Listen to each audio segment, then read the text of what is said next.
Good afternoon, everybody. So, continuing on with the amendments, I'm going to cover probably the Third and the Fourth Amendment today, because they're, amendments are a little shorter, depending on what they are, and so let's get right into it. So let's go to the Third Amendment, right?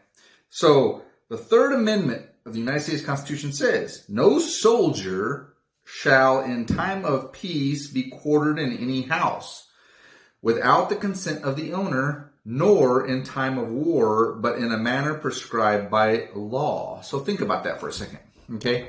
Let's get into the Third Amendment. Quartering of soldiers, okay? So you can't quarter soldiers. Soldiers can't just come in arbitrarily say, "We're taking over your house and you gotta let us in." Nope, can't do it. Not even in time of war. It even says right there, nor in time of war, but in manner prescribed by law. Well, what is that prescribed by law?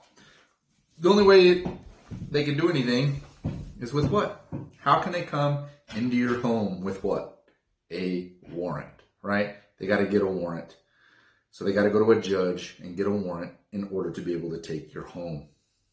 Plain and simple. Okay? So now let's get into the Fourth Amendment because it kind of leads into that. So, Fourth Amendment. Search and arrest warrants. Okay? So think about this for a second. These are important times we're living in right now today. This Constitution is valid. This Constitution never gets suspended. Your rights never are suspended, not even in time of pandemic. So keep that in mind. Listen to the Fourth Amendment. The right of the people, that's us, we the people, to be secure in their persons, houses, papers, and effects against unreasonable searches and seizure shall not be violated. There's that word again, shall not be violated.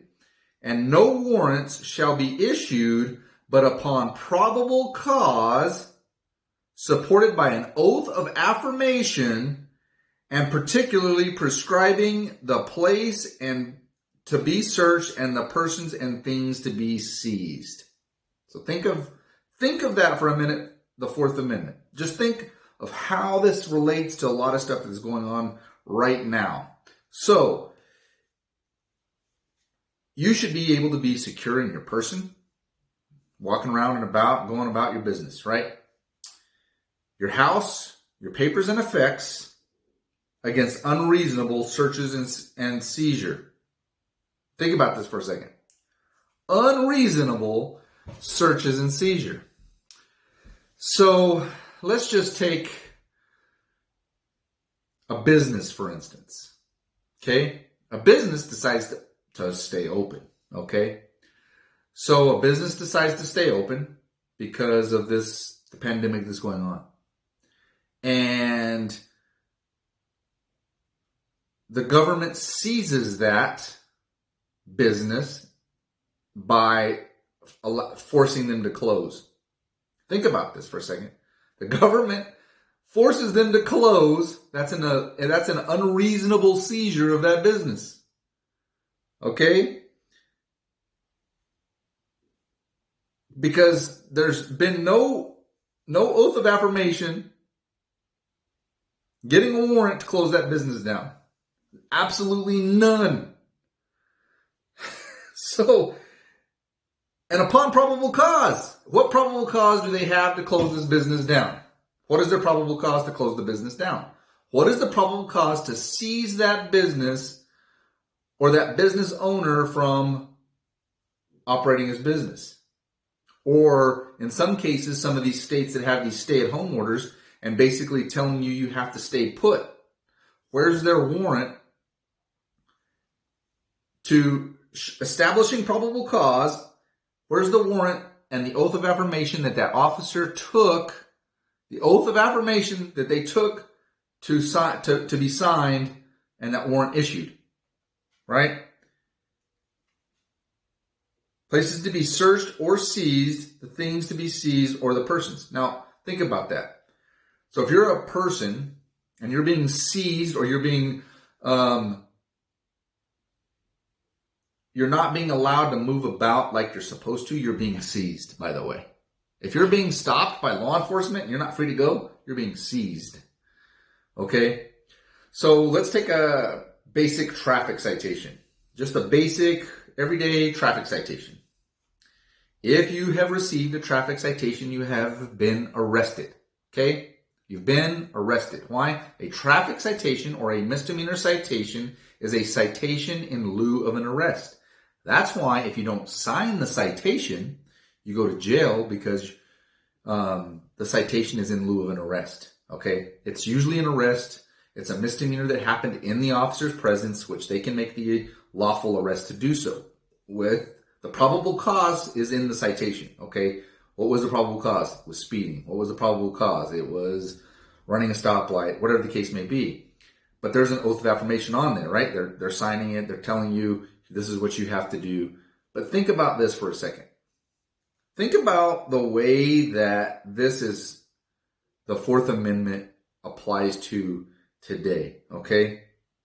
So, the right of the people to be secure in their persons, houses, papers, and effects against unreasonable searches and seizure. Is what's going on today, right now, an unreasonable seizure? Even during this emergency pandemic, so-called emergency shutdown that we're doing, right?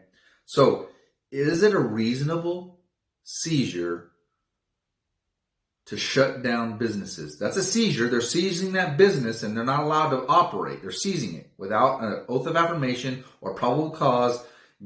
Now, it would be different if an officer was to go and say, hey, 4 people from this business, we've established that there's 4 people in this business that have the coronavirus. And because of the emergency health order, here's the probable cause statement for us to shut your business down. Okay. Now, if there's no virus in this business to shut them down, then where they're violating your constitutional right? They're violating your Fourth Amendment. Think about that. They're violating your Fourth Amendment.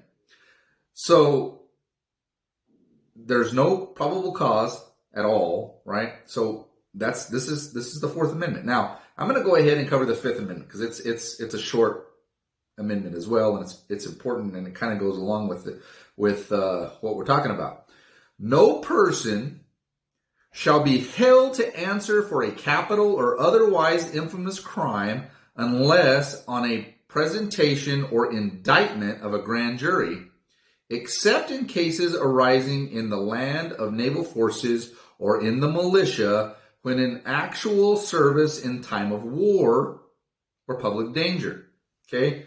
Nor shall any person be subject for the same offense twice, that's double jeopardy, put in jeopardy of life, limb, nor shall be compelled in any criminal case to be witness against himself, nor be deprived of what? Wait for it.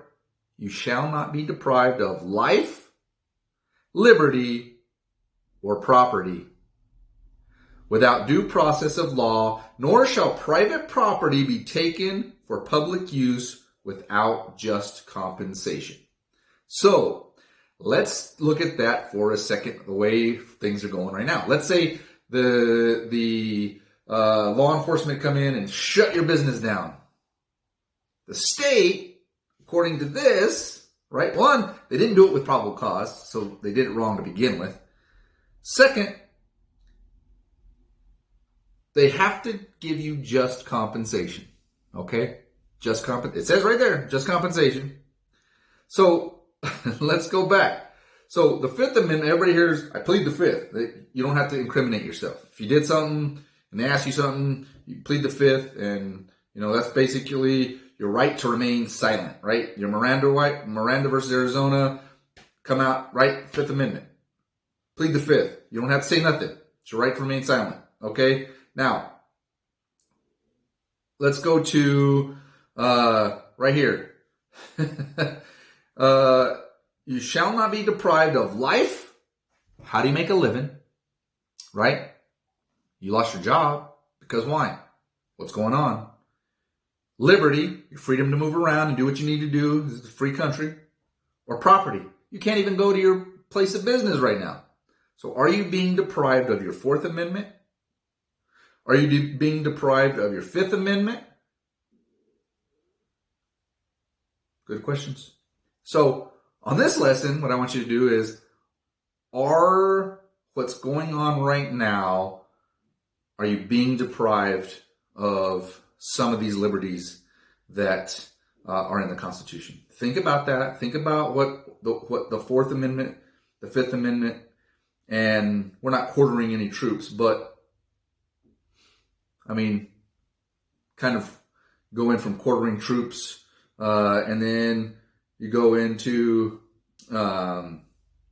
arrest warrants, search warrants, and then we go into criminal cases, right?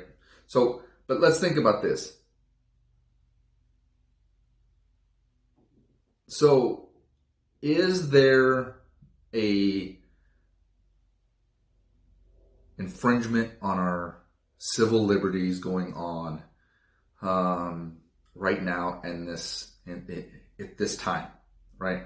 We know that, you can have emergency orders and executive orders and all this stuff. But let's go to a case law, right? So I'm gonna go to a case law, okay? It's an important case law because it was Marbury versus Madison, 1803. Okay, this kind of relates to everything that's in this book and things that are going on, right? So a law repugnant to the Constitution is void. What does that mean? That means that if you make a law, executive order or any law. Now, legislators make law, executives don't. So the governors and the presidents, they don't make law. They can pass executive orders, but they're only as, they're not good if they're not constitutional, right? That's what it says right here. With these words, Chief Justice John Marshall established the Supreme Court's role in the new government. Hereafter, the court was recognized as having the power to review all acts of Congress where constitutionality was at issue. The judge, whether they abide by the Constitution. Abide by the Constitution. So Marbury versus Madison is a very important, very, very important case law with what's going on in today's realm, right? With what we're dealing with today. So let's review what I covered. The Third Amendment, quartering of troops, right? The Fourth Amendment, your rights of illegal search and seizure, your the right of the people to be secure in their persons, houses, papers, and effects against unreasonable searches and seizure, right? And then the Fifth Amendment, your right to not incriminate yourself, right? Plus, you shall not be deprived of life, liberty, and property. So, again, of our amendments that we've covered so far, with what's going on today, the question is, are the Bill of Rights and our constitutional rights being infringed upon as we speak? Can't wait to hear your answers. And again, God bless. Stay safe. Have a fantastic day.